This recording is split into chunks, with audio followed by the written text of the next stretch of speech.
Então, só apresentando o Marcelo de novo, para quem não conhece, o Marcelo é professor associado do Departamento de Ciência da Computação do Instituto de Matemática da UFRJ. Marcelo tem uma formação eclética, ele é graduado em computação, mestre em matemática e doutor em engenharia. Então, ele tem uma formação bem eclética que permite trabalhar muito bem com toda essa parte matemática, a parte computacional e a aplicação, tá? Então, é um prazer, nós aqui da coordenação do seminário de EDP e Matemática Aplicada, trazer o Marcelo e apresentar o Marcelo para vocês, de forma a tentar desvendar um pouco esse método numérico, tá bom? Tenham boa sorte a todos, muito obrigado pela participação. Marcelo. Obrigado, Mauro. Queria primeiro agradecer aos organizadores, Mauro, Max e Juan, pelo convite. Fiquei muito honrado. Eu acho que é um desafio, e eu gosto de desafios. Eu acho que o principal desafio é ter uma assistência tão heterogênea, né? Nós temos alunos, professores e gente com bases, né? Todo mundo da área de matemática, mais ou menos, mas alguns devem conhecer mais métodos, elementos finitos, outros conhecem menos. Isso é um desafio, né? A gente poder falar e atender a todos. Né? Um outro desafio é a assistência também, o pessoal de fora do Brasil, particularmente a língua, se tiver algum problema, pode me interromper, tá? Na verdade, todos vocês podem me interromper, fazer perguntas. E o terceiro desafio, que pela primeira vez eu vou usar uma forma diferente de apresentação. Eu não vou usar slides. Eu vou usar um ambiente Colab do Google, não sei se vocês conhecem. É um ambiente que permite a gente escrever textos e programas ao mesmo tempo. Tá? Então, eu vou compartilhar a minha tela com vocês. E aproveitando aqui esse tempinho, o Mauro falou da minha formação realmente eclética, mas é como o pato, né? O pato anda, nada e voa, mas não faz nada exatamente muito bem, né? É assim mais ou menos como eu me vejo como um pato. Faço um pouquinho de cada coisa, tentando fazer o melhor possível, né? Bom, como o Mauro falou, eu atuo na Universidade Federal do Rio de Janeiro, tá? Em particular no programa de pós-graduação em informática. Tá? E nesse programa nós temos o laboratório de combinatória e computação científica, onde a gente desenvolve as pesquisas na área de métodos numéricos. Né? Nós, professores e alunos também, nossos alunos de mestrado e doutorado. Tá? Bom, aqui o logo, esse que vocês estão vendo é o ambiente que eu vou usar. Tá? É o ambiente, é o Colab, como eu falei com vocês. Tá? É um site, na verdade, né? Você acessa pela internet. Bom, o título desse mini curso é Abrindo a Caixa Preta dos Elementos Finitos, né? Quase como todo título, tem um pouco pretensioso, porque é um mini curso, é uma coisa rápida. Né? Eu vou tentar abordar o máximo possível nesses 3 dias. E sempre, como o Mauro falou, tentando complementar, né? O objetivo não é falar, mostrar teoremas e coisas do tipo, tá? Meu objetivo, né? Tem 3 objetivos principais. O primeiro deles é despertar o interesse no estudo do método dos elementos finitos. Ou seja, a gente não só utilizar o método, mas estudar o método por ele, né? Por ele mesmo. Né? Um outro objetivo meu é mostrar algumas técnicas de implementação. Ok? E, por fim, uma coisa mais específica, como é que a gente olha para os elementos finitos, né? Quais são as características que os elementos finitos têm que ter e como determinar essas funções de interpolação.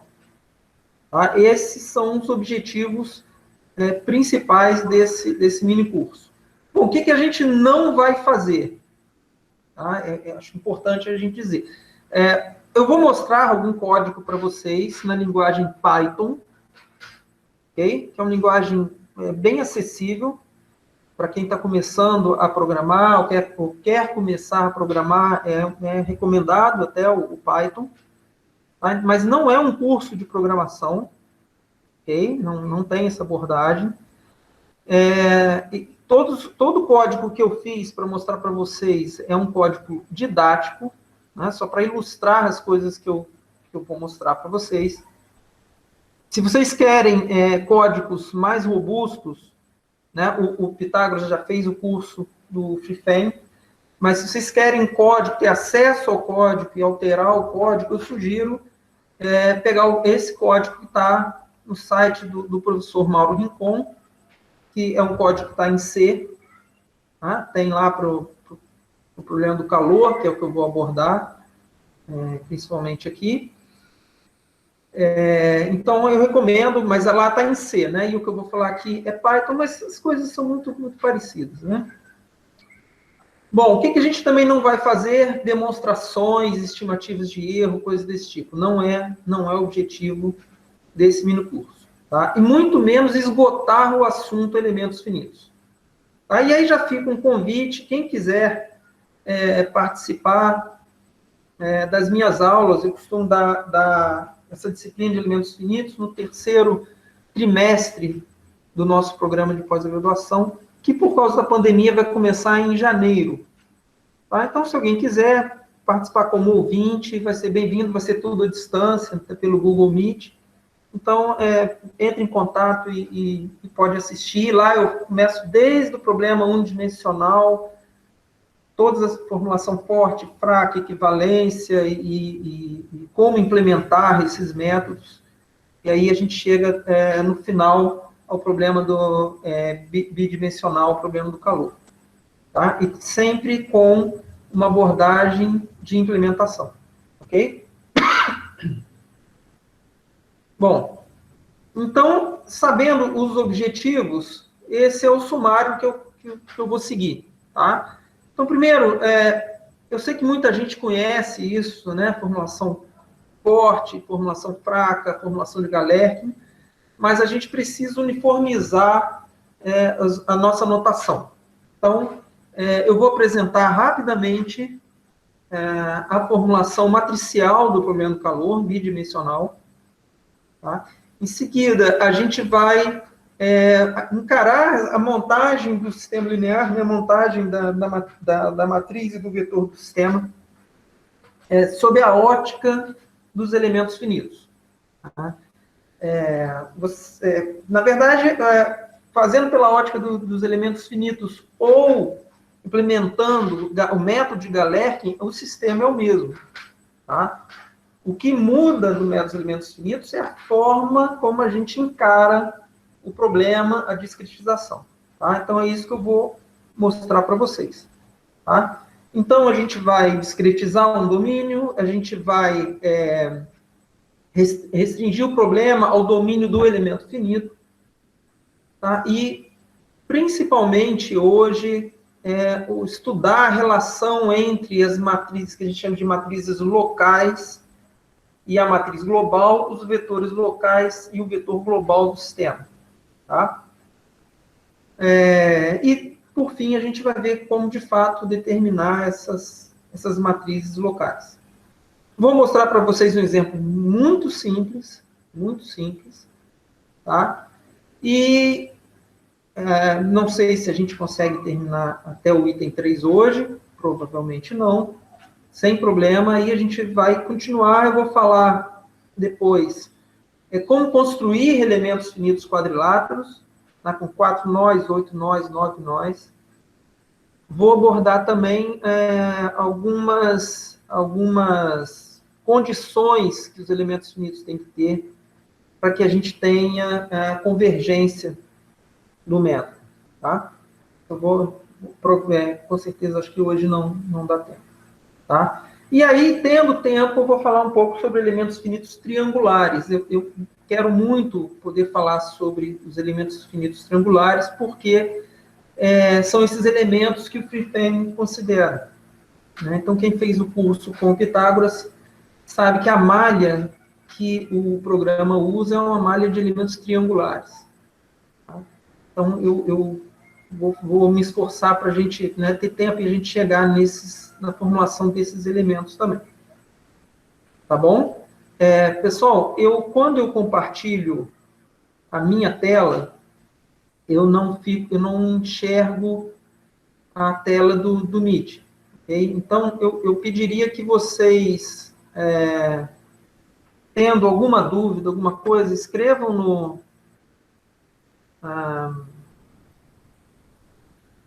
Peraí que aconteceu um probleminha aqui na minha tela.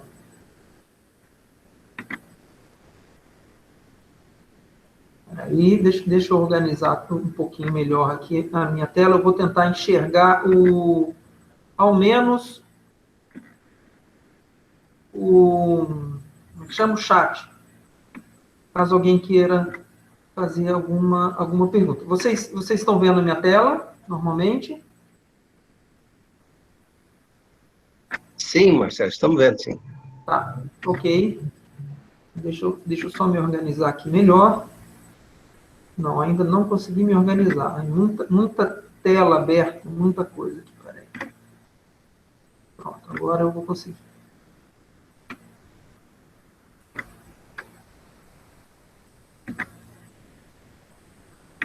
Pronto, se quiserem também falar pelo áudio, né, pelo microfone, sem problema algum também podem me interromper. Muito bem. Bom, então vamos lá. Vou falar um pouquinho das referências que eu usei para fazer esse material. A primeira referência é o livro Introdução ao Método dos Elementos Finitos, do professor Mauro Rincon, um dos organizadores do seminário, e do professor Richelieu. Tá? Esse livro vocês podem baixar no site do professor Mauro Rincon. Eu recomendo fortemente esse livro. Bom, tem duas outras referências que são um pouco mais completas, né, que são mais antigas. O primeiro livro é o livro do Robert Cook, que é um clássico. Ele tem uma abordagem mais prática, mais de engenharia, vamos dizer assim, tá? Mas é um livro bastante interessante. E um outro livro que eu gosto muito também é o livro do Hughes. Tá? Ele tem uma abordagem, digamos, um pouco mais matemática do que o livro do Cook. Tá? Mas são todos livros muito interessantes. Eu acho que, a primeira leitura, eu recomendo o livro do Mauro, do Rincon e do professor Richelieu. Ok? Bom, meu e-mail, para quem quiser entrar em contato depois, ok? Fiquem à vontade, tá? E peço também, eu vou depois compartilhar esse material com vocês, não é exatamente esse, mas um material melhor organizado didaticamente, e aí peço até que, se vocês encontrarem algum erro de digitação, conceito, qualquer coisa do tipo, por favor, entre em contato para a gente ir melhorando o material, tá? Bom, o problema que a gente vai considerar é o problema do calor. Tá? Então, o que a gente tem nesse problema? A gente tem um domínio ômega, tá? Com contorno suave. N aqui é a normal unitária, a superfície. Ok? E a gente tem a borda do domínio é separada em duas partes. Uma borda que a gente chama de gama P e outra de gama Q. Tá? E que não pode haver interseção entre elas. Tá? A gente vai considerar F uma fonte de calor e vamos assumir, né, que o fluxo de calor é dado pela lei de Fourier, que a gente conhece, ou seja, o fluxo é proporcional ao gradiente, né, com um sinal trocado. Tá certo? Então, sob essas condições, nós temos a formulação forte do problema. Então, é esse problema aqui que nós vamos usar sempre como exemplo, tá? Nesse mini curso. Ok? Essa matriz Q aqui é a matriz que tem as propriedades do material, né, as propriedades térmicas, em particular a condutividade térmica. Se o material for isotrópico, homogêneo, esse tensor aqui ele passa a ser uma constante vezes a matriz identidade. Tá aqui para nós, até para os nossos exemplos, é o que vai bastar. Na verdade, eu vou considerar essa matriz como identidade, pura e simplesmente. Tá? Muito bem. Imagino que muita gente já conheça, mas, como eu falei, para a gente uniformizar a nossa notação, eu vou abordar rapidamente a formulação matricial desse problema. Então, nós vamos começar considerando dois espaços, né? A gente chama de espaço, mesmo a esse H, que, na verdade, nessa definição, na verdade, não é um espaço vetorial, na verdade, seria um conjunto, né? Das funções que estão em H1 e que satisfazem a condição de contorno prescrita. Reparem aqui, U igual a P na borda gama P, na fronteira gama P. Ok? Então, logicamente, isso não é um espaço vetorial, né? Por exemplo, duas funções desse conjunto, quando somadas, não estão mais nesse conjunto. Certo? Mas a gente chama de espaço também. Uma liberdade poética, uma licença poética, a gente chama de espaço.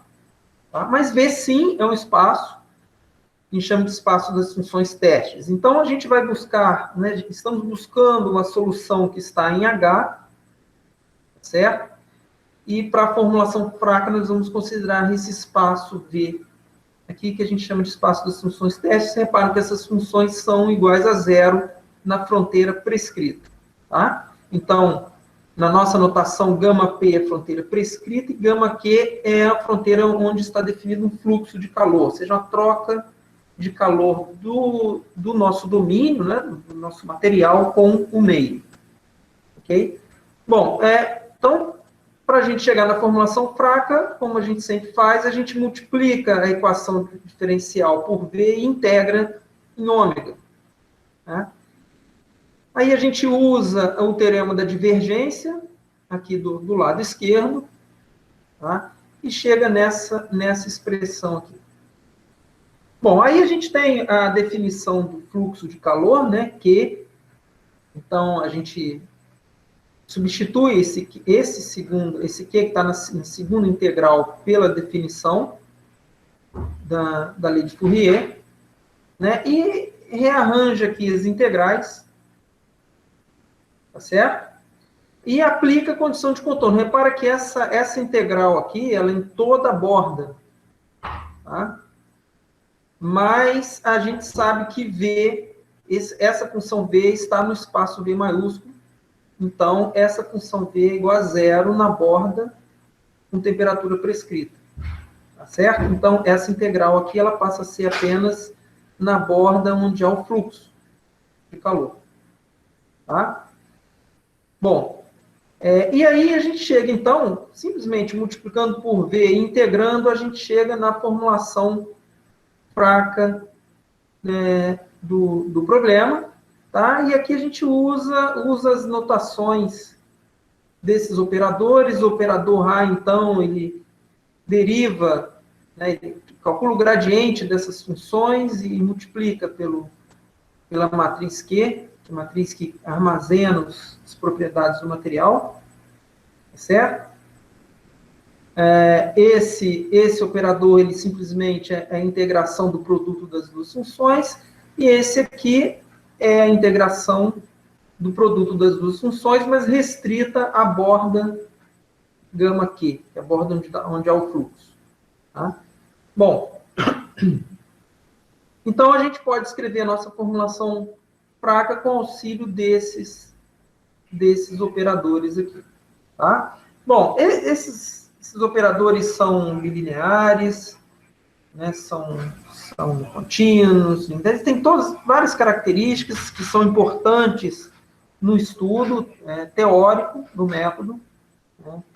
E com eles, com essas características, a gente consegue mostrar, por exemplo, que o problema fraco tem solução única. Como eu falei, não é nosso objetivo fazer essa abordagem, ok? Então, nós já vamos considerar isso tudo como verdade, tá? Bom, o que acontece agora? Para a gente chegar na formulação de Galerkin, ou seja, a gente vai discretizar o nosso domínio, né? E assumir que a solução ela é uma combinação linear de outras funções, mas é uma combinação linear finita, né? Então, nós vamos precisar associar ao nosso domínio uma discretização, ok? Bom, mas para a gente fazer isso, a gente precisa trabalhar dentro de um espaço vetorial. E a solução, aqui a candidata à solução, que é a função U, ela não está no espaço, se lembra, ela está no conjunto H, né, que a gente chama de espaço,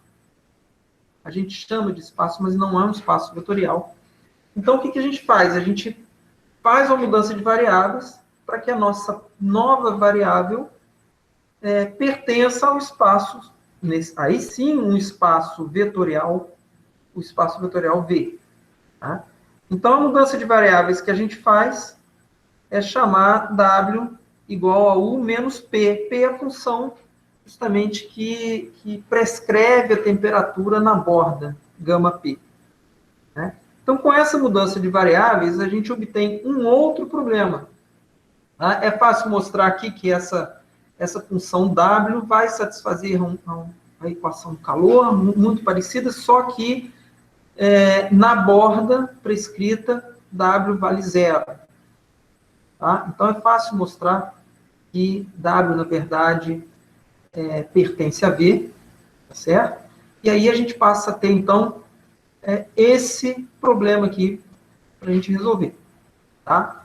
Bom, aí, usualmente, o que a gente faz? A gente discretiza o espaço V maiúsculo.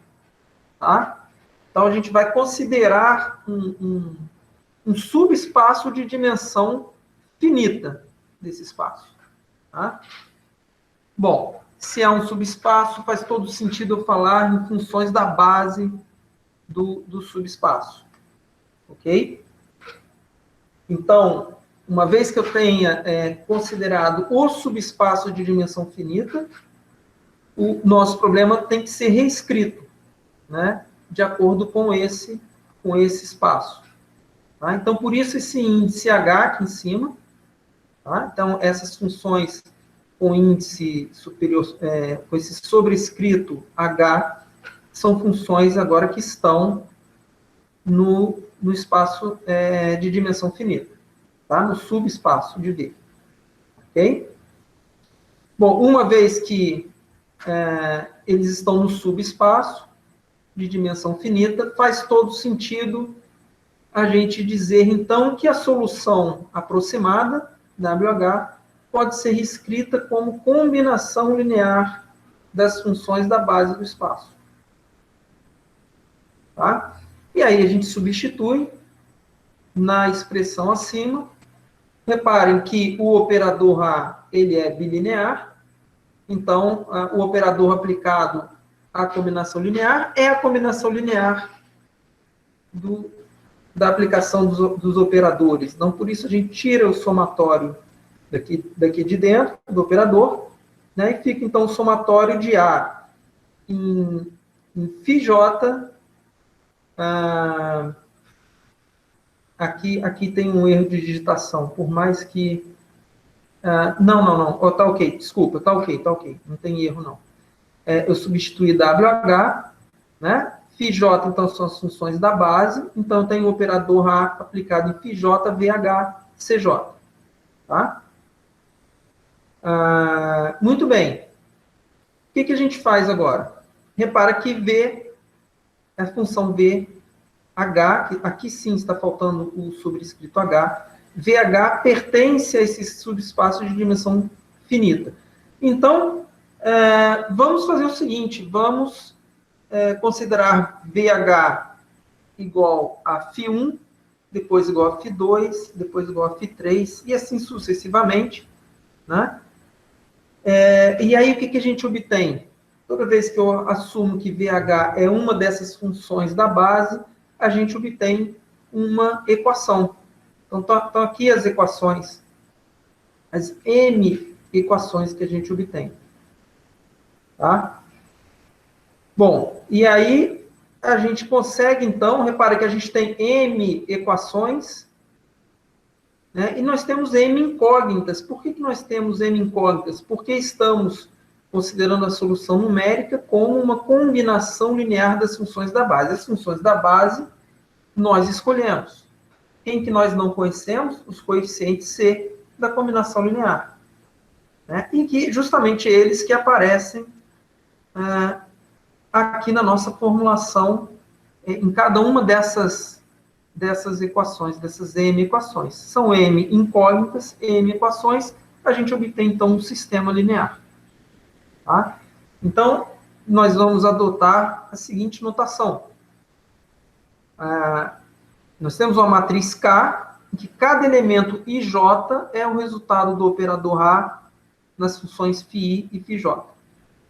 Tá? E todo o lado direito dessa equação forma os elementos de um vetor F. Ok? Tudo bem até agora? Para quem nunca viu, é um pouco rápido. Para quem viu, está muito devagar. Mas é aquela história, o desafio da gente atender a todos. Tá? Bom, o importante, então, para quem não viu, o importante é que é fácil a gente chegar nesse sistema linear, nessa formulação matricial. Não precisa de uma matemática muito profunda para isso. Tá?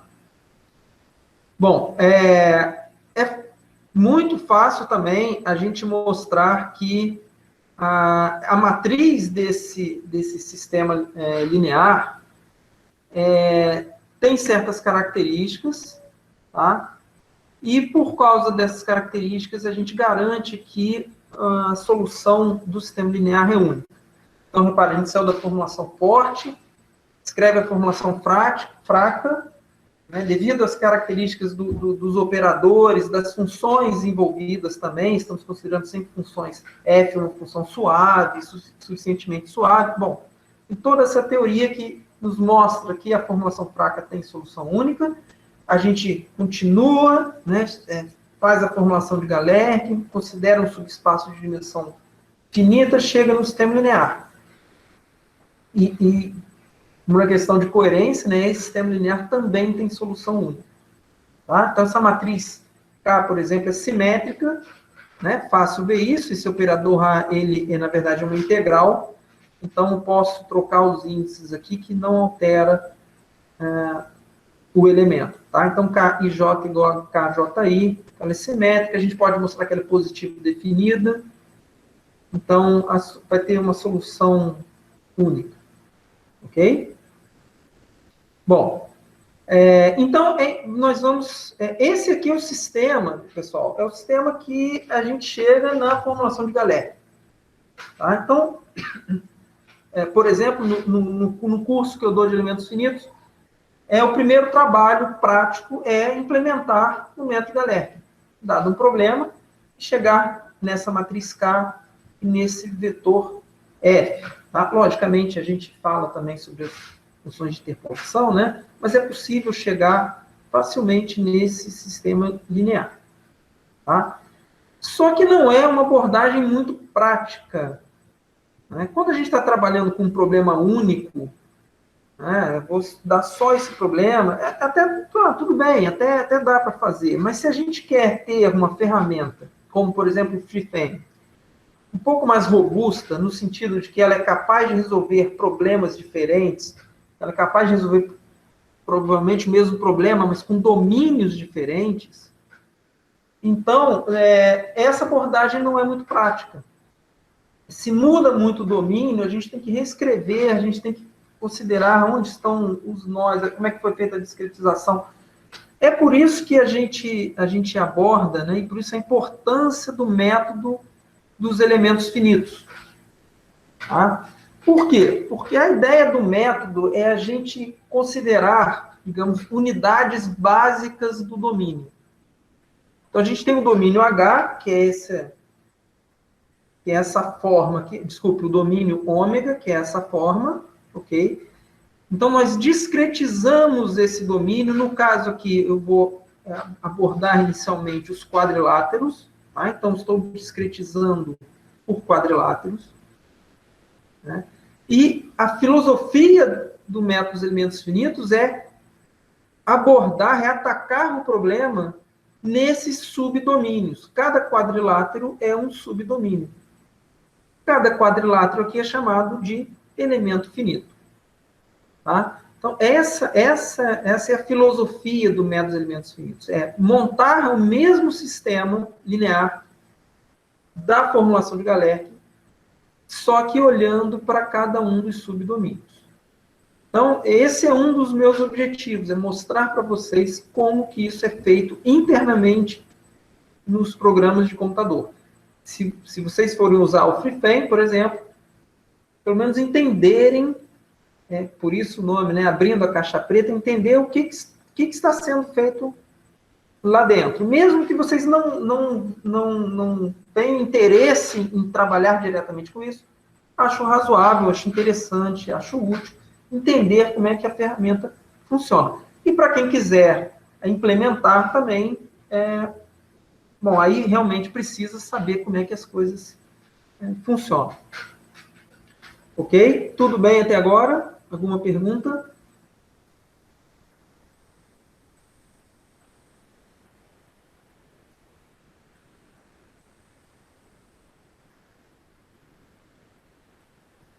Alguma pergunta? Não? Então vamos continuar. Oi, Marcelo. Oi? São duas observações só que eu faço aí para você. É o seguinte, o fato da forma bilinear ser coerciva vai implicar que aquela matriz que você determinou, ela é definida positiva, portanto tem solução única. E outra coisa legal é que você só passou aquele C para o lado direito porque a matriz é simétrica, senão não poderia. Entendeu? Imagina que tivesse... É importante falar sobre esse aspecto álgebra linear. Você tinha a Galerch, CJ, A, B, E. Ele passou o CJ para o outro lado, do lado direito, porque a matriz é simétrica, senão não poderia, senão teria que botar a matriz transposta. Ok? Sim. Mauro, como eu falei, meu objetivo não é ir nas minúcias, tá? Sim. Estou passando, estou pulando algumas coisas, Uhum. e tem no seu livro, tem nos livros, ok. Tá? O meu objetivo é focar mais como é feito, tá? Bom, então a gente vai começar, vamos considerar uma discretização do nosso domínio ômega, como essa discretização aqui. Tá? Esses pontos são chamados de nós da malha, né? Cada quadrilátero é chamado de elemento finito. Aqui eu coloquei cores diferentes nos nós pelo seguinte: esses nós vermelhos são os nós em que eu já conheço a temperatura. Ok? Esses nós que estão em azul são os nós que estão na borda em que eu tenho o fluxo de calor. Tá? E os nós do interior, bom, eles têm essas duas cores aqui. Ok? Bom, então, nessa discretização, nós temos 8 elementos finitos, 15 nós. Mas reparem que desses 15 nós, eu já conheço a temperatura em 5 deles. Tá? Então, no nosso problema discreto, nesse problema discreto, a gente só vai determinar a temperatura não nos 15 nós, certo? Mas em 10 nós. Então, a dimensão do nosso problema, na verdade, é 10. Tá? Ok? Porque nesses 5 nós a gente já conhece. Então, alguns termos que a gente vai ver ao longo dessa semana, por exemplo, NL é o número de nós, o número de elementos. N nós, logicamente, o número de nós. Tá? Nós P é a quantidade de nós na fronteira prescrita. Tá? Ops. Espera aí que deu... Eu cliquei 2 vezes aqui, apareceu a edição. Pronto. E o número de equações do nosso problema, então, vai ser a quantidade de nós menos a quantidade de nós prescritos, né? Com temperatura prescrita. Então, no caso do nosso problema, é 10. Então, o que a gente precisa fazer para abordar o problema, né? A montagem do sistema linear sob a ótica dos elementos finitos? A gente precisa dar nome a essas estruturas. Então, a gente numera essas estruturas, e está aqui um exemplo de uma numeração aleatória. Tá? Os programas de computador que a gente usa, eles têm uma preocupação em numerar os nós dos elementos de forma conveniente. Porque o objetivo final é diminuir a banda da matriz. Nós vamos falar isso um pouquinho mais à frente, eu vou voltar a esse assunto. Tá? Não é nossa preocupação. Então, fiz uma numeração aleatória. Então, reparem que em azul a gente tem a numeração dos elementos finitos, dos 8 elementos finitos, e em vermelho a numeração dos 15 nós. Ok? Tá? Muito bem. Então, reparem que a quantidade de incógnitas que a gente tem, na verdade, é 10. Porque a gente já conhece a temperatura em 5 nós. Então, vamos pensar o seguinte, eu tenho 15 nós, mas só vou calcular a temperatura em 10 deles. Né? Ou seja, eu tenho 10 equações e 10 incógnitas no meu problema. O meu sistema é 10 por 10. Eu preciso de uma forma para associar essa numeração dos nós, que essa numeração é chamada de numeração global, porque estou numerando todos os nós da malha. Então, nós precisamos associar a cada número global um único número de equação. A gente faz isso com essa estrutura que a gente chama de EQ. Então, reparem, eu tenho aqui a numeração global A, e toda vez que vocês virem A ou B maiúsculo, se refere a um número global, ou seja, o número que o nó recebe na malha, ok? Então, nós temos aqui os 15 nós, e a gente numera as equações desses 15 nós. Como é que a gente faz isso? A gente olha o primeiro nó. Está aqui o primeiro nó. Ele é um nó com temperatura prescrita? Não é. Então, ele gera a primeira equação. O segundo nó é esse que está aqui em cima. Esse aqui, ele está na borda de temperatura prescrita. Ele não vai gerar equação. Então, a gente coloca nessa estrutura, coloca o 0. Reparem, o terceiro nó, ele gera equação, porque não está na borda de temperatura prescrita. Então, ele vai gerar a segunda equação. O quarto nó vai gerar a terceira equação. O quinto nó gera a quarta equação.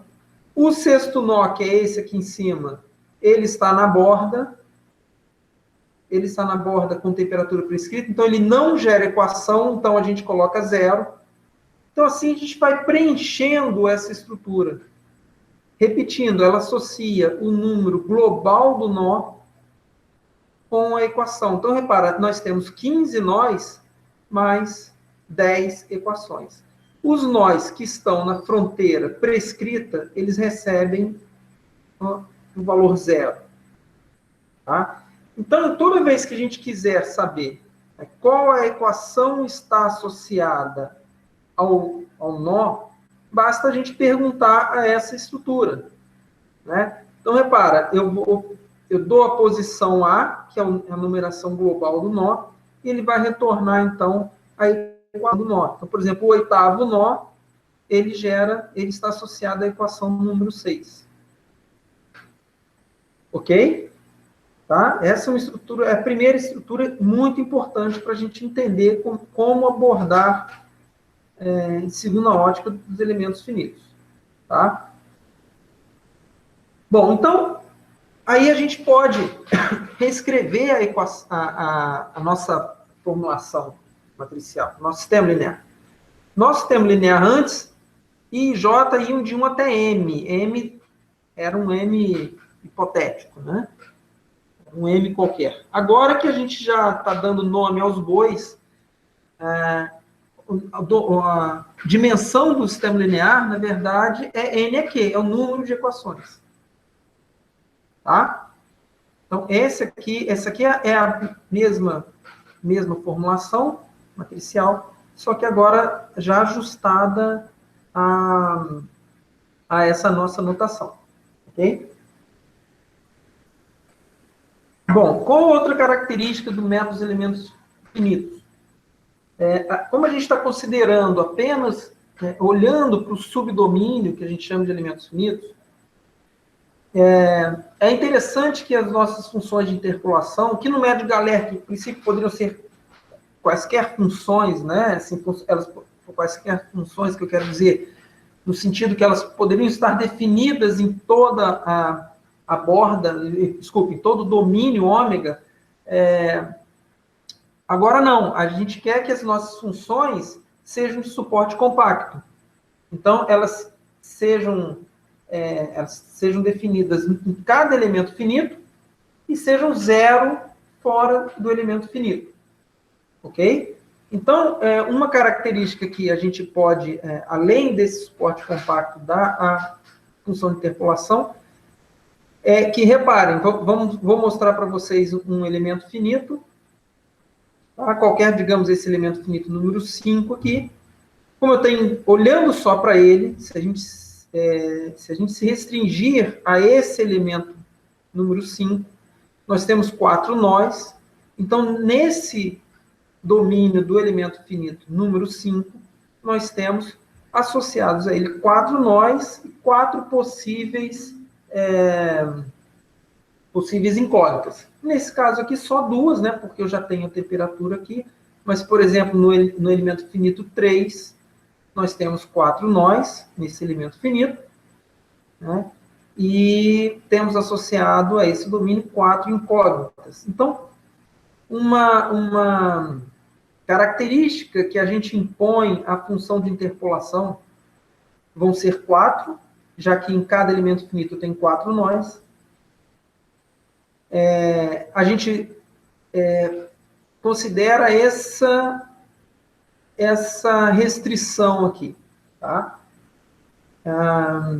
Repara, então, olhando, aqui essa figura está mostrando quatro elementos finitos, vocês estão vendo aqui, ó, 4 quadriláteros, tá certo?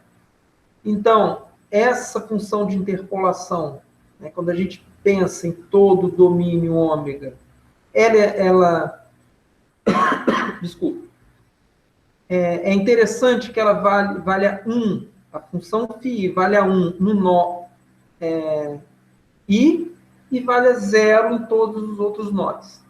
Tá? Volto a dizer, a função de interpolação no método dos elementos finitos, ela tem suporte compacto, tá? Mas estamos olhando ainda um pouco globalmente só para os nós, então, porque a gente já discretizou o domínio. Tá? Então, olhando apenas para o domínio discreto, a gente pode dizer que toda vez que o número do nó é diferente do número da função, a função vale 0. Ou seja, então essa função vai valer 0 em todos os nós, menos num único nó, que ela vai valer 1. Ok? Só que quando a gente restringe ao elemento finito, a gente precisa reescrever um pouco, reescrever o nosso sistema. Então, reparem, vou voltar aqui para o sistema linear que a gente tem, que é esse aqui.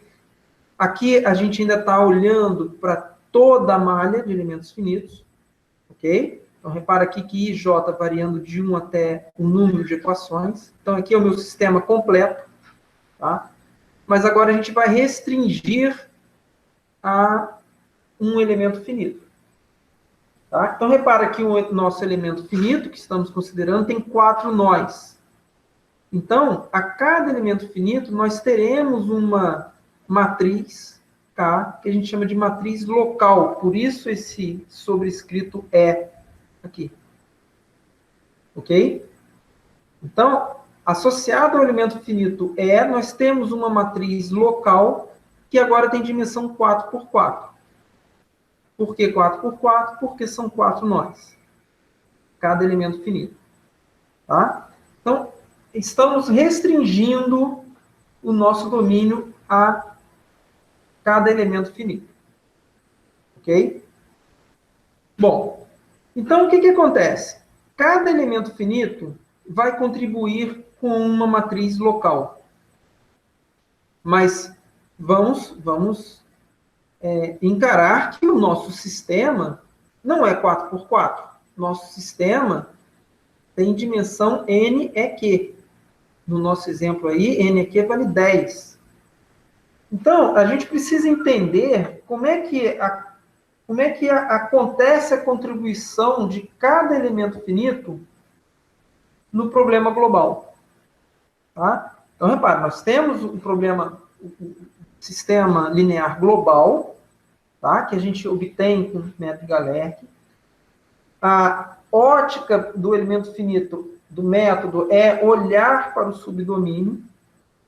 E quando a gente olha para o subdomínio, a gente percebe que cada subdomínio, cada elemento finito contribui com uma parte do todo, uma parte da matriz global. Tá? Essa contribuição de cada elemento finito que a gente chama de matriz local. Tá? Bom, e o que acontece? Essas matrizes locais, como eu falei, elas vão ajudar a formar, a definir a matriz global do sistema linear. Tá? Como é que isso ocorre?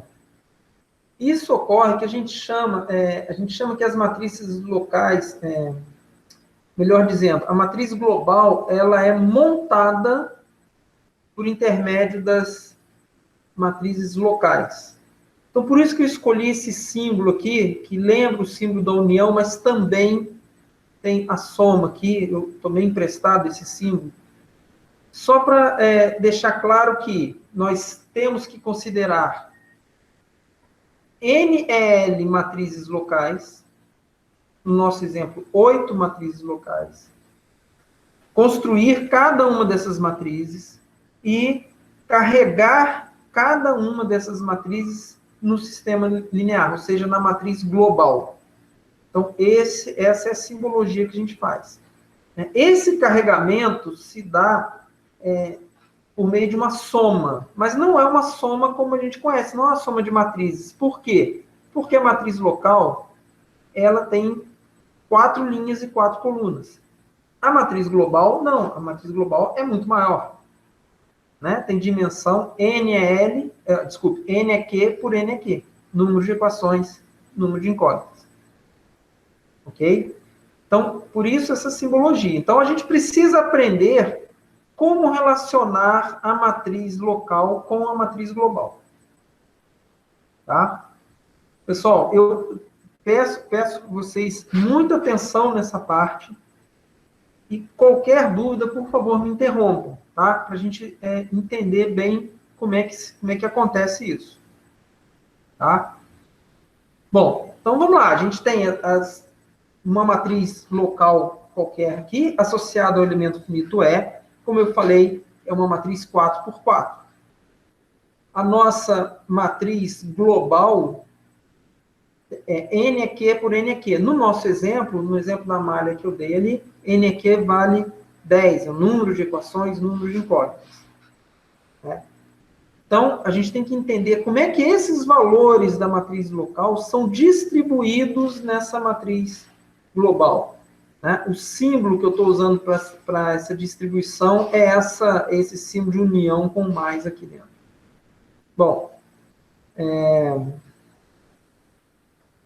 a gente precisa introduzir, para a gente poder entender como é que é feito isso, a gente precisa introduzir uma outra estrutura, tá? Que a gente chama de LG. Tá? Essa estrutura LG, ela tem um objetivo muito simples, que é associar cada nó de um elemento finito ao nó global. Tá? Então, repare o seguinte, o que a gente faz é, para cada elemento finito, nós vamos numerar localmente os seus nós. Então, eu tomei aqui o elemento... Marcelo? Oi? Oi, Marcelo. Volta naquela matriz global que você, a última linha está errada. É 10, 5, 10, 6, você botou um 5. Olha lá. Ah, Aqui, ó. totalmente errado. Eu esqueci de Tá alterar. vendo? Aqui, Tá. ó, aqui no meio, aqui, ó. Eu esqueci de fazer, eu fui mudando aqui, esqueci o... Pessoal, peço desculpas, tá errado aqui, tá? Eu vou corrigir isso, tá bom? Peço desculpas. Realmente aqui comecei bem, depois eu esqueci aqui, tá? Então aqui tem que mudar o número das linhas, eu coloquei, ajustei só a coluna, tá bom? Ctrl C, Ctrl V, e que eu não corrigi depois, tá? Obrigado, Mauro. Então a gente, para cada elemento finito, o que a gente vai fazer? A gente vai numerar localmente os nós. Importante dizer que essa numeração é sempre no sentido anti-horário, sempre.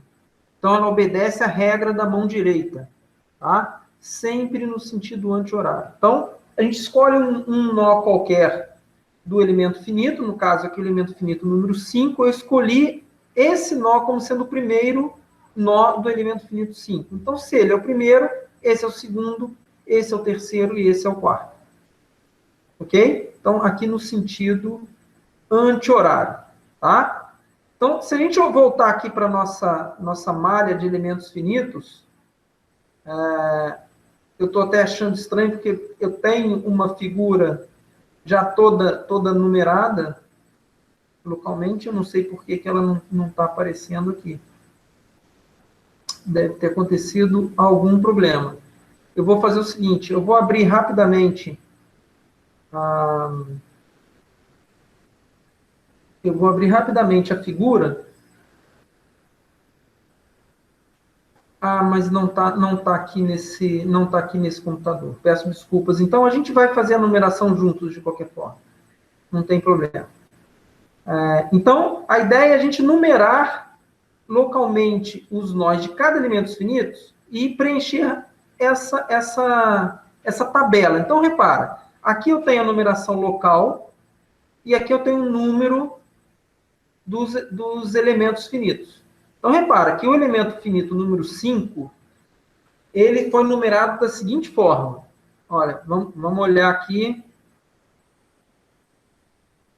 a figura e a tabela ao mesmo tempo.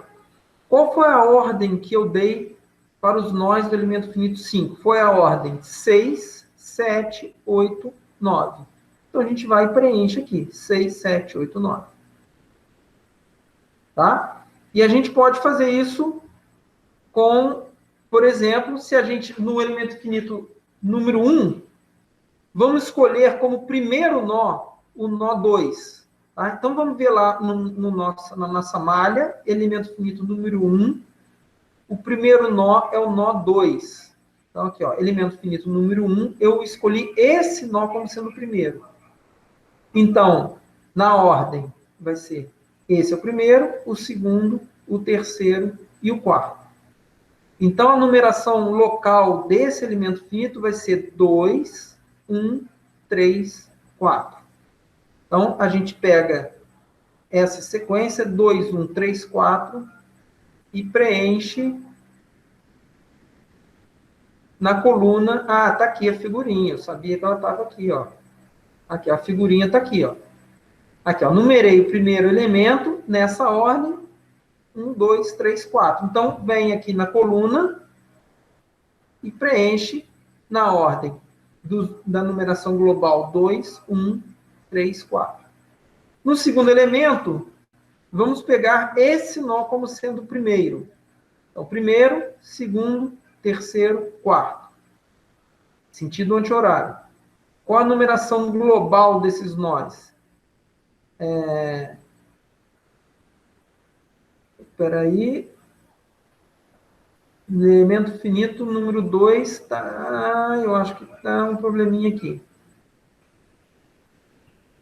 Deixa eu ver aqui o que eu coloquei no texto. Elemento finito número 2, vamos escolher o nó 4. Ah, sim, o nó 4 como sendo o primeiro. O nó 4 foi o primeiro. Está aqui, ó. Elemento finito número 2, o nó 4 foi o primeiro. Então, esse é o primeiro, esse é o segundo, esse é o terceiro e esse é o quarto. Então, na segunda coluna da minha estrutura, nós vamos preencher com 4, 7, 6 e 2. No terceiro elemento finito, escolhemos esse primeiro nó, esse nó 5 como primeiro. Então, para o terceiro elemento finito, teremos 5, 7, 4 e 3. Então, a gente vai preenchendo essa tabela. Então, essa tabela, se eu sei o elemento finito que eu estou e sei qual é a numeração local do elemento do nó, desse elemento finito, eu resgato quem? Eu resgato o número global do nó. Tá? É isso que essa tabela faz. Então, repare o seguinte, qual o número global do segundo nó do elemento finito 3? Segundo nó, elemento finito 3. Aqui, ó, é o 7. Né? Então, basta a gente perguntar para essa estrutura, né? Dado o segundo nó e do terceiro elemento finito, então eu vou pegar na posição 2, 3, vou ver quem está na posição 2, 3. Retorna quem? Retorna o número global. Número global daquele segundo nó do elemento finito 3. Tá? Bom, então, e uma vez que eu tenho agora esse número global, eu posso ir na estrutura EQ e resgatar quem? Resgatar a equação, o número da equação. Então, repara que, com a ajuda da estrutura EQ e da estrutura LG, eu posso estar confortável dentro do elemento finito. Né? Eu estou no elemento finito 2, olho para o segundo nó, olho para o segundo nó do elemento finito 2. Vou na estrutura LG, segundo nó do elemento finito 2 é 7, também, coincidência. Qual a equação associada ao nó 7? A gente vai na estrutura EQ. Vai na estrutura EQ e pergunta para ela qual é a equação associada ao nó 7. Então, eu tenho alguns exemplos aqui. Tem alguns exemplos. Por exemplo, vamos supor que eu esteja no elemento finito número 3, tá? Então, estou montando a matriz local desse elemento finito. Vimos que essa matriz local é uma matriz 4 por 4. A gente tem que aprender a distribuir esses 16 elementos na matriz global. Então, vamos lá. O elemento 1 da matriz local 3. Onde ele entra na matriz global? Vamos ver.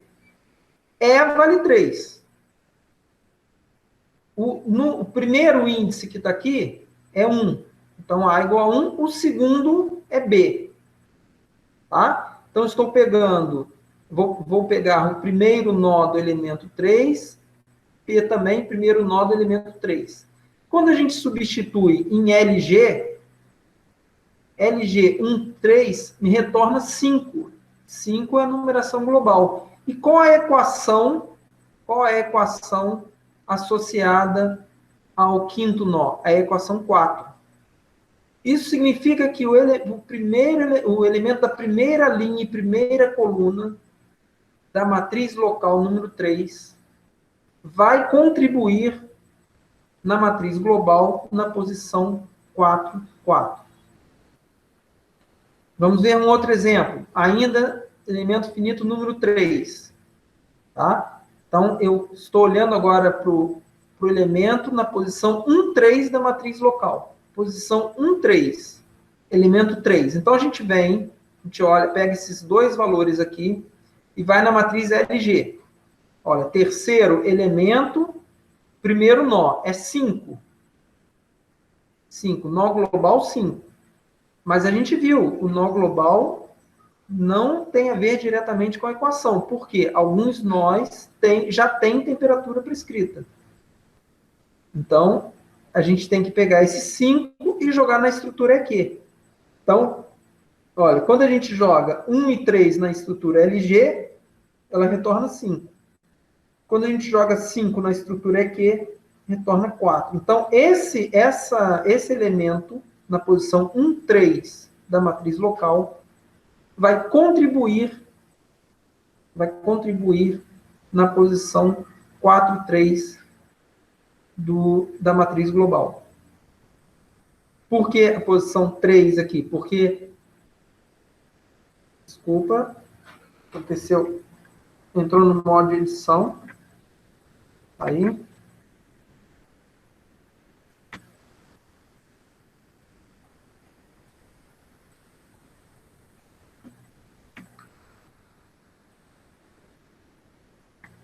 Então, por que posição 4, 3? Porque aqui eu tenho posição 1, 3, né? Quando a gente pega a coluna 3 aqui, eu ainda estou no elemento finito 3, agora a minha coluna é 3. Substitui esses dois valores em LG, e a gente vê que dá 4, certo? Está dando 4. Pega o 4, substitui em EQ e vê que o nó número 4 gera a equação número 3. Então, a contribuição desse elemento aqui na matriz local 3 é na posição 4, 3 da matriz global. Tá certo? Eu vou deixar o material aqui, isso aqui em branco, para que vocês brinquem com isso, fazendo esse preenchimento, né? Gerando matrizes. Essas duas estruturas EQ e LG são as estruturas, na verdade, que ajudam a definir uma malha. O que a gente precisa saber de uma malha? A gente precisa a posição dos nós e essas duas estruturas. Porque a estrutura LG, ela diz qual é a incidência, quais são os nós que formam cada elemento finito. É isso que essa estrutura LG faz. E a estrutura EQ, ela associa cada nó global da malha com uma equação. Então, essas duas estruturas, mais uma estrutura que armazena as coordenadas x, y do nó, pronto, a gente tem uma malha toda muito bem definida. Ok? Pessoal, alguma pergunta? Professor, eu tenho. Pode falar, Luiz. Quando você foi fazendo a malha, você, na hora de fazer a numeração de cada elemento, você escolheu o elemento 5, você escolheu de uma forma, tudo no sentido anti-horário. O elemento 1, você escolheu de outra forma. E isso influencia na hora que você vai determinar o LG. Isso foi feito de maneira proposital ou pode ser feito de maneira aleatória? Isso vai influenciar na discretização? Eu fiquei com essa dúvida.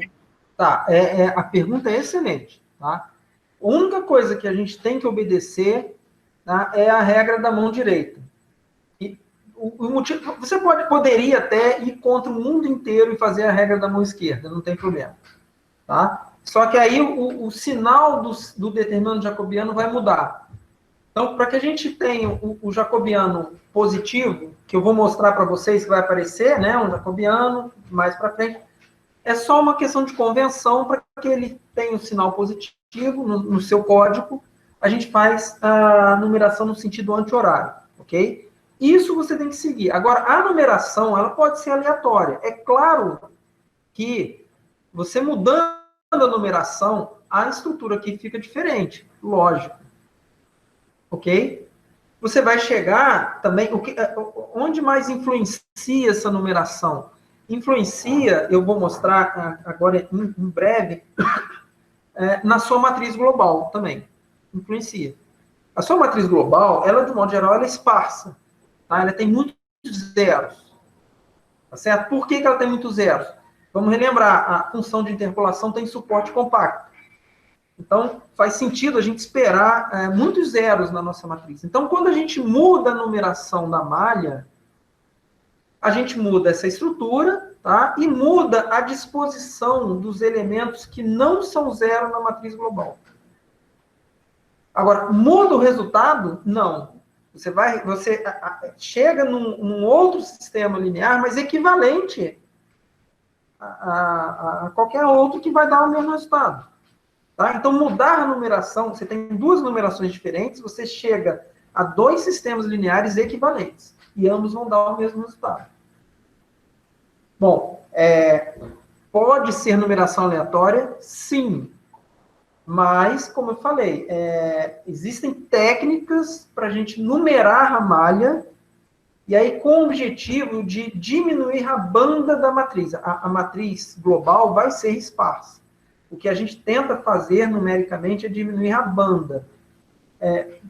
Acho que todos conhecem o conceito, talvez em palavras diferentes, pessoas de outros países, mas pensem a banda, por exemplo, uma matriz tridiagonal. Ela tem a diagonal principal, a supradiagonal e a infradiagonal, né? Então, ela tem banda 3, ela tem 3 diagonais. Fora dessa banda, todos os elementos são iguais a zero, você sabe disso. Então, a nossa matriz do sistema não é uma matriz tão comportada quanto uma matriz tridiagonal, mas ela vai ser uma matriz simétrica, né?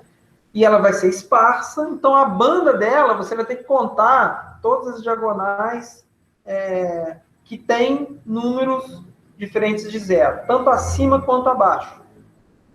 Então, aí você garante o quê? Que fora dessas diagonais, todos os números são iguais a zero. Ok? Então, qual é o objetivo da numeração? Você numerar de forma que essa banda seja a menor possível. Professor? Tá bom? Mas isso não é um objetivo nosso aqui nesse mini curso, falar sobre isso. Tá bom? Obrigada. Fala, alguém? Nada. Alguém se manifestou? Não era exatamente sobre esse tópico, professor. Não é o objetivo do curso ver. Tem um método que garante que a forma de tomar a menor banda, é isso? Não é objetivo nosso a gente se preocupar com gerar a malha. Não estamos preocupados em gerar a malha. Ok?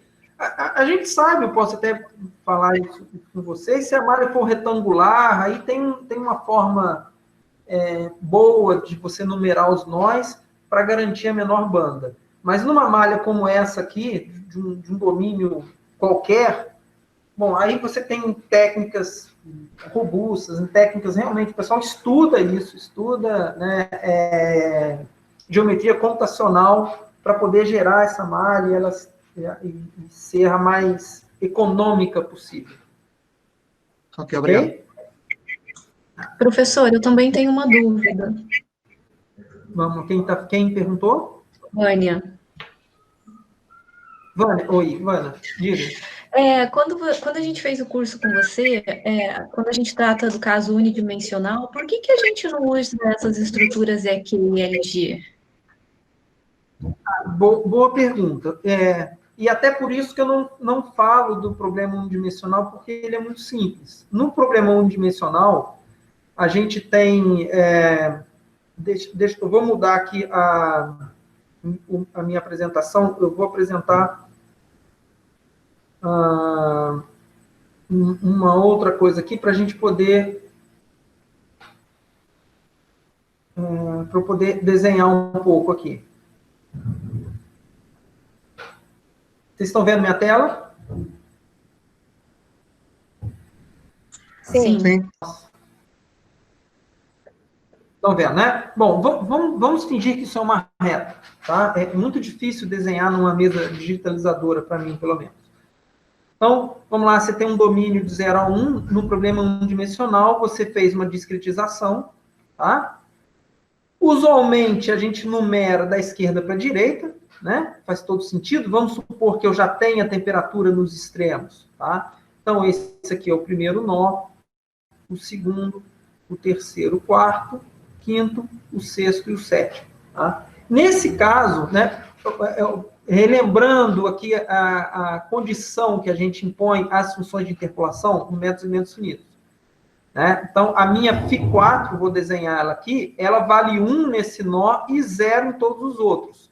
Então, é razoável que a gente defina uma função desse jeito aqui. Deixa eu mudar a cor aqui. Então, essa aqui seria minha função de interpolação, que a gente chama de função chapéu. Essa seria a minha φ4. Tá? Vamos pensar aqui na φ5. A φ5 ela seria 0, né? Até aqui ela seria 1 e 0 aqui. Tá? Então, essa aqui é a φ5. Vamos pensar na φ3.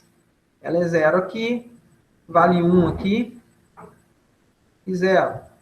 φ3. Né?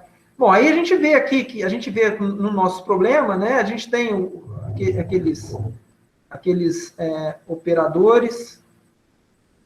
Né? Então, nesse caso, vai ser aqui a integral de 0 a 1 de derivada de φA em relação a x. Pode com uma constante ou não, só para facilitar aqui, né? A gente teria uma coisa desse tipo aqui. Então, repara que, por ser de suporte compacto, o produto entre as φs, ou o produto entre as derivadas de φ, só são diferentes de 0, esse produto só é diferente de 0, quando elas são muito próximas. Né? Ou é coincidente. Então, vou colocar aqui, φA vezes φB é igual a 0, né? Se a distância entre A e B for maior ou igual do que 2, por exemplo. Tá? Então, por exemplo, se eu tenho a φ4 e a φ6 aqui, o produto entre elas é 0. A mesma coisa derivada. Então, o que acontece? No caso unidimensional, a gente chega a uma estrutura, a uma matriz que é, de fato, tridiagonal. Por que a gente não usa essa estrutura LG e coisas do tipo? Porque é desnecessário, a gente já conhece bem a regra. Aí, como a gente está numa única dimensão, só tem uma direção, então a gente consegue gerenciar as informações muito bem. A gente sabe, de antemão, quais são as posições da matriz global que tem valores possivelmente diferentes de 0. Tá? É diferente no caso bidimensional. No caso bidimensional, a gente não tem como controlar isso. Tá? Porque, simplesmente, a gente está no bidimensional ou no espaço, né? A gente não pode garantir que... No unidimensional, a gente garante que o primeiro nó e o último nó, se tem valores prescritos, não vão entrar no sistema. Então, a gente sabe construir bem mais fácil a matriz global. Tá? Não sei se eu respondi bem a sua pergunta. Sim. Sim ou não? Professor. Tá. Vamos voltar, então, lá. Pessoal, já estou quase encerrando por hoje, tá? Não se preocupe. Bom, então, quando eu vou disponibilizar o material, vou disponibilizar com esses espaços em branco aqui. Esse, no caso, não é erro, não. É para vocês brincarem um pouco, olharem para essa numeração aqui e preencherem vocês mesmos, tá? E brincarem também, criem uma malha qualquer, numerem de um jeito qualquer e definam essas estruturas, tá? LQ e LG, tá? Bom, se a gente olhar só para o elemento 3, só para o terceiro elemento finito, né? Então, olhando para a matriz local 3, né, a gente percebe que ela vai preencher, ela vai contribuir aqui, olhando só para a primeira linha, né? Para a primeira linha da matriz local 3, ela vai contribuir aqui em 4 locais diferentes, né? Então, eu representei esses 4 locais aqui, ó. Como é que ela contribui? Ela contribui somando, tá? Cada elemento finito entra na matriz global somando. Então, você pega o que já tinha antes. Então, reparem, na matriz global K, posição 4, 2, o que tinha antes você soma com a contribuição que veio da matriz local. naquela posição específica. Tá? Bom, mas aí vocês já repararam que a gente tem alguns nós com temperatura prescrita, com temperatura que eu já conheço. Então, Professor, a gente não tem... Oi, fala. eu poderia repetir essa soma, por favor? Contribuição somando. Tá, então, relembrando aqui que a contribuição das matrizes locais na matriz global é na forma de soma. Porque a gente poderia olhar cada contribuição do elemento finito também como uma matriz grande, como uma matriz NEQ por NEQ. Só que elas teriam muitos zeros. Os únicos valores diferentes de zero que ela teria, possivelmente diferentes de zero, seriam 16 valores. Você enxerga isso? Por que eu estou dizendo isso? Porque o elemento finito, cadê ele aqui? Aqui embaixo. O elemento finito tem 4 nós. Então, só existe 16 possibilidades, certo? A função de interpolação que é definida nesse nó interagir com a que está definida nesse aqui. Né? Então, esse com esse, esse com esse, esse com esse, e esse com ele mesmo. Cada nó, 4 iterações possíveis. Logo, 16 iterações. Então, a gente poderia até usar uma matriz grande, NEQ para NEQ, para guardar esses 16 valores. Só que seria uma matriz com muitos zeros. Pensa uma malha com 1 milhão de nós. Isso é possível. Né? Para que eu vou criar uma matriz de 1 milhão por 1 milhão para guardar apenas 16 valores diferentes de zero? Seria bom fazer isso, porque aí eu não precisaria me preocupar, pessoal, com isso aqui, ó. Eu não precisaria me preocupar com isso. Bastaria somar as matrizes locais que eu teria matriz global. Não precisaria me preocupar. Aqui, o símbolo aqui seria um símbolo de somatório. Eu estaria somando matrizes locais que têm a mesma dimensão da matriz global. Só que isso é muito pouco eficiente em termos computacionais. Interfere muito no custo de máquina, né, professor? Repete, por favor. Interfere muito no custo de máquina? Muito. Imagina o exemplo que eu dei, 1 milhão por 1 milhão. Você ficar somando 1 milhão vezes 1 milhão de elementos desnecessariamente, já que só 16 são diferentes de zero. Isso não faz sentido. Você gasta muita memória e gasta tempo fazendo isso. Por isso que a gente pega esses 16 valores e guarda numa matriz pequenininha. E é por isso, ao guardar numa matriz pequena, que a gente precisa dessas estruturas Q e LG e entender como é que essa matriz pequena é espalhada, como é que ela contribui na matriz global. Então, voltando para a sua pergunta, o que eu estou fazendo é pegando os elementos, esses elementos aqui, esses 4 que eu explicitei aqui. Tá? Então, onde é que entra o elemento na posição 1,1, referente ao elemento finito 3? Onde ele entra na matriz global? Ele vai entrar na posição 4,4. Então, eu estou simplesmente representando isso aqui. Ó. Aqui, ó. O 4,4 eu estou somando com o elemento 1 da matriz local 3. Tá certo? É claro que tem mais coisas aqui. Claro que aqui eu estou explicitando apenas a primeira linha da matriz local 3. Okay? Então, se a matriz global começa com zeros, você olha para o primeiro elemento finito, monta a matriz local e espalha essa matriz local na matriz global.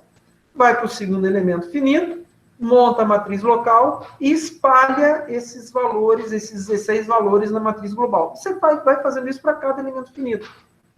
No final, você tem a matriz global. Ok? Tá, pessoal, mais 5 minutinhos, só para a gente fechar essa abordagem aqui. Uma abordagem que eu costumo fazer é o seguinte: antes da gente pensar em calcular a matriz local, vocês viram lá, a matriz local, cada elemento dela é uma integral. Antes da gente pensar nisso, nós vamos considerar o seguinte: nós vamos considerar que cada matriz local é toda formada por uns. Por quê? Porque é fácil. Primeiro que a gente se abstrai do cálculo da integral, nesse momento, eu vou mostrar depois isso. E é muito fácil somar unidades, né? 1 mais 1, 2, 2 mais 1, 3. Então, e assim a gente vai conseguir enxergar como fica a matriz global. Vamos ver, vamos pegar os 3 primeiros elementos finitos, as 3 primeiras matrizes locais desses 3 elementos finitos e considerar todos iguais a 1, todos os elementos iguais a 1. Tá? E eu vou somar, então, vou incluir a contribuição dessas matrizes locais na matriz global. Então, para o primeiro elemento finito, se a gente voltar aqui em cima, aqui, ó, o elemento da posição 1 foi no 4, 4, 1, 2 foi no 4, 5. Então, o que eu estou fazendo aqui é representar a contribuição da matriz local na matriz global. Eu tomei a liberdade aqui de considerar apenas a parte superior da matriz. Por quê? Porque eu sei que todas essas matrizes são simétricas no meu problema. Então, eu vou colocar só uma contribuição, depois a gente rebate e vai achar a matriz. Então, essa aqui é a contribuição do primeiro elemento finito. Tá? Aqui, ó, o índice 1, então essa aqui é a contribuição do primeiro elemento finito. Ele contribuiu nessas posições aqui, ó. Aqui, ó, ele contribuiu nessas posições. Tá? Aí o elemento finito 2, segundo elemento finito, 2, ó, eu distribuí a contribuição deles aqui. E aí a gente enxerga a contribuição onde entrou valores aqui do elemento finito 2. Fiz a mesma coisa para o elemento finito 3. Tá? Então, no fim das contas, olha a matriz global que a gente obtém. Isso aqui é uma contagem da contribuição. Olha, essa posição 2, 2 aqui, recebeu 3 contribuições, né? Vindas de elementos finitos diferentes. Olha que coisa interessante, como é que isso reflete a estrutura, a geometria da minha malha. Vamos ver aqui, ó, posição 2, 2, então é a segunda equação, certo? Vamos lá em cima olhar a estrutura EQ da nossa malha. A estrutura EQ, a segunda equação está associada ao nó global 3. Estão vendo aqui? Ó? Agora eu estou vindo de baixo para cima. Ó. A posição era 2, 2, né? Então, posição 2, 2 é o nó 3 se relacionando com o nó 3. Então, a gente olha no nosso desenho da malha, o nó 3 está aqui. Ó. Olha como ele pertence a dois elementos finitos. Estão vendo aqui? Não, desculpa, a equação 2, é isso mesmo? Equação 2, elemento finito 3. Por que deu... Acho que eu fiz aqui alguma bobagem. Tá, eu vou ter que verificar aqui, porque eu acho que eu digitei errado aqui alguma coisa. Enfim, amanhã não, quarta-feira eu vou mostrar para vocês que o que a gente obtém nessa matriz aqui, ela reflete a geometria da malha. Eu vou começar a quarta-feira mostrando isso para vocês. Por isso que toda vez que eu vou implementar um programa de elementos finitos, a última coisa que eu faço é calcular as matrizes locais. É a última coisa que eu faço. Eu coloco todas as matrizes locais iguais a 1, para eu poder enxergar se o meu programa, se essa minha matriz global está realmente refletindo a malha de elementos finitos. Ok? Beleza? O Juan ou o Mauro estão na sala? Sim, o Mauro. Juan, qual o horário? Sim. Fala, Marcelo. Agora, 12h30? É isso? 12h32, acho que será. Você quer parar agora? É isso, Marcelo? Não, vocês que sabem. Eu fico falando. Se deixar falar, eu fico falando. Daqui a pouco conta Não, mas eu acho que história. Conta... porque 1h30, acho que tá bom, né? Entendeu? Eu acho Que é que tem muita muito informação. conceito. Eu vou deixar, então, eu deixo como exercício para vocês. Criem uma malha de elementos finitos, numerem os nós globais, marquem quem são os nós com temperatura prescrita, e aí construam a estrutura EQ e a estrutura LG. O que eu vou mostrar para vocês na quarta-feira, vou só um gancho aqui, que eu já vou começar a mostrar alguns programas que aí a gente vai gerar a malha, a gente vai gerar aqui a contribuição de cada elemento na matriz global. E a última coisa que a gente vai fazer, a última coisa é, de fato, o cálculo da matriz local. Tá? Que é o que eu recomendo a vocês, caso um dia vocês venham a implementar o depois de elementos finitos, seja a última coisa a ser feita. Tá? Organizem o programa para, primeiro, ele ser capaz de associar cada elemento finito a uma matriz global.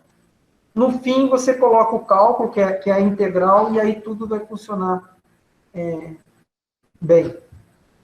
Tá bom? Pessoal, obrigado pela paciência. E Professor, se alguém tiver alguma pergunta, fala. Você vai mandar esse material por e-mail? Eu vou... o que eu posso fazer é o seguinte, esse Colab, na toa ele tem esse nome,